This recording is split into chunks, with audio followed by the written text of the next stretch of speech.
Hello, young or old here, and welcome to my channel. Today I'm doing a bit of a follow-up video on touring, but this time I'm sort of going to look more into the costs and how cheap or how expensive you want to make it. Cue the intro.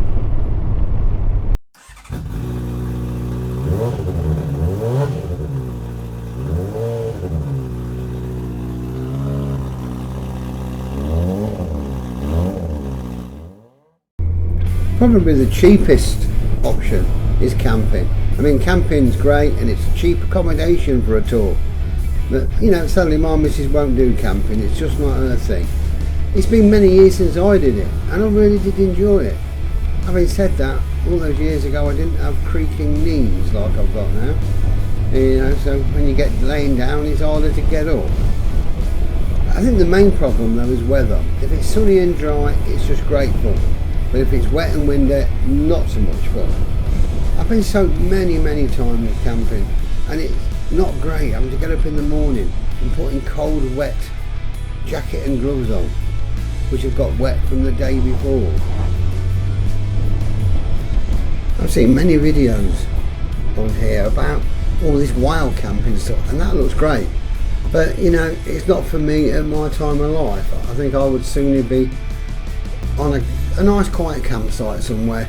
The fact is, if I got up in the morning and my tyres flat on my bike, there'll be another camper there in a car who will probably have a compressor to help pump your tyre up. If your battery went flat, you can get someone to give you a jump start. If you was getting the bike off the stand and dropped it, you've got someone to help you pick it up, you know. Yeah, so this sort of wild camping in the, you know, in the middle of nowhere, just not my thing anymore. But, you know, fair play to those who do it. Another thing to consider is this: are you carrying a pillion? Because if you're carrying a pillion, you've got a lot less room to store your camping gear and your clothes. So, you know, I took a pillion once, and well, a couple of times, but yeah, the bike was so overloaded, it was a nightmare. It felt very unstable, very unsafe. And not only that, I would imagine to sort of pack up in the morning and put everything on the tent, it was like 3/4 of an hour job. If you're sort of travelling and staying at one place every night, oh, I just couldn't be arsed to do all that, you know. If you've not got a pillion and you've got plenty of room on the back seat which you can store stuff like your tent, etc., it's not so bad. The first tent I took, it was like a 4/5 berth. It was a big thing, but it got full standing headroom, which was great. But obviously it was too big for the bike, so I bought a smaller tent. I've actually only used it once, but that hasn't got full standing headroom. The problem is then is getting dressed. You know, you've got to sort of go outside in your boxer shorts, stand there, and to get your trousers on. I mean, I wouldn't say I'm thrilling campers, I'm more killing them, you know, me standing there like that. I mean, okay, years ago I might have turned a few heads, but now I've probably turned a lot more stomachs. Nowadays you can get sort of more compact tents, but they've actually got an area you can park the bike in. Now, I personally wouldn't do that, you know, I'd leave my bike just outside the tent, but at the end of the day, at least that bit is, you know, gives you a bit more standing headroom. I'm over 6'2", so but at least I can stand up, bend my shoulders down to get dressed in the morning. Now, looking at my waistline, it's pretty obvious that I quite enjoy my food, and as try as I can, I can't eat crap. You know, any of this sort of pre-fat, dehydrated, homogenized or whatever they call it food, it's something you give to a rabbit. You know, you just actually mix it with a bit of water and it's supposed to be fit for human consumption, not in my book. I always used to take a single ring stove, you put like a canister in it and off you go. It really did chuck out some meat. I'd also got a decent set of little mini saucepans, all non-stick. They were great, but it was quite easy to prepare food in them, you know. Let's be honest, you can chuck some eggs, some bacon in, a bit of sausage, a couple of chopped tomatoes, and you've got a decent breakfast. You know, I could even sort of do a bit of toast on this stove. So they were great. Another meal I used to do a lot, and I still often have it now sometimes at home if I'm on my own, and that's I used to get a tin of Heinz chunky vegetable soup, and then a packet of this microwave rice. Yeah, okay, you're not taking a microwave when you're camping, but just half a cup full of water, chuck the rice in, and you basically steam it. And then to that, I'd warm up the vegetable soup. Now, with the vegetable soup, I sometimes used to sort of chop up a chicken portion in there, or some hot dog type sausages in there. Get it nice and hot, pour it over the rice, and you've got a decent meal. It's tasty, it's, you know, alright. One of my mates, he used to go one step further. He used to take a little packet of curry powder with him, and literally he'd put that into it, and he'd have a quite acceptable curry and rice. As I wasn't sort of camping out in the wilderness, sometimes you'd even get a camp shop where you could go and buy certain provisions. You could even sort of get like fresh milk every day. I don't like to drink my coffee and I've got lumps of a yoghurt type substance floating around the top. I do like a nice bit of fresh milk with my coffee. But even if there is no campsite shop, I'm out and about all day, so it's easy enough to just pop into any supermarket and just get enough provisions for the day.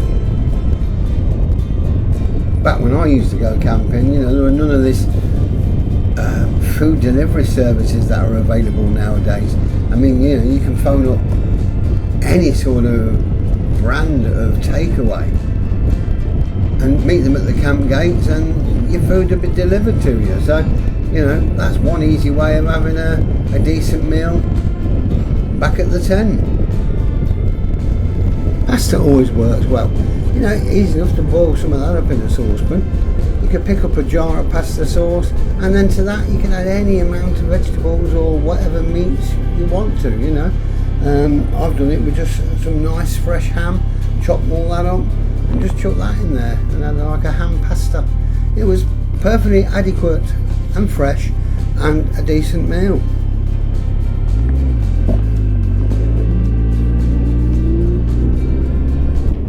Now, I'm not a lover of big posh hotels. I do find them too big. I find them sort of cold in nature, not very friendly. I'd much sooner have a pub or an inn with rooms, or the good old-fashioned B&B. Having said that, I won't stay in a dirty dump or anything like the Bates Motel, you know. All we insist is that the room is clean and it's got an ensuite loo with a bath or a shower. If we're only going to be there 1 or 2 nights, you know, I'm not even bothered about how much wardrobe space there is, because to be honest, we don't even empty the panniers. We just sort of put them in a corner and take our clothes and out and in as we need them. Obviously, if I'm staying for a longer period of time, then yeah, I'll hang the clothes up properly in the wardrobe.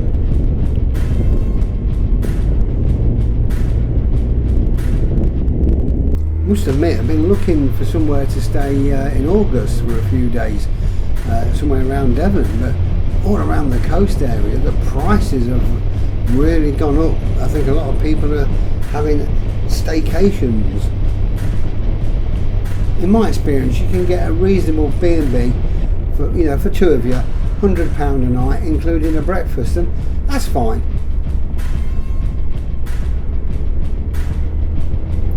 There are cheaper options available. I mean, you've got the Travel Lodge and Premier Inn, things like that. And here again, in my opinion, I find them clean. You've got an ensuite, you know, and you're not really living in it, you're only sleeping in it, you know, you're out all day. We tend to book these if we've got an early crossing, either on the Channel to Calais or even the Isle of Wight ferry. You know, if we've got an early crossing, we'll go down the day before and actually stay in a Travel Lodge. I tend to find if you book them, you know, 9 months to a year in advance when you know you're going, you can get a room for 50 quid, which is a bargain. When we was in Bruges recently, we actually booked into an Ibis, or Ibis, how you pronounce it. I think that was €88 a night. The rooms were small but clean, and you got an ensuite. There was a good continental breakfast available at a bit of extra cost, but the evening meal wasn't up to much as well. There wasn't any because the microwave was broken. But if they're only selling microwave food, I wasn't bothered anyway. Luckily there was a caravan park next door and they had a couple of decent eateries.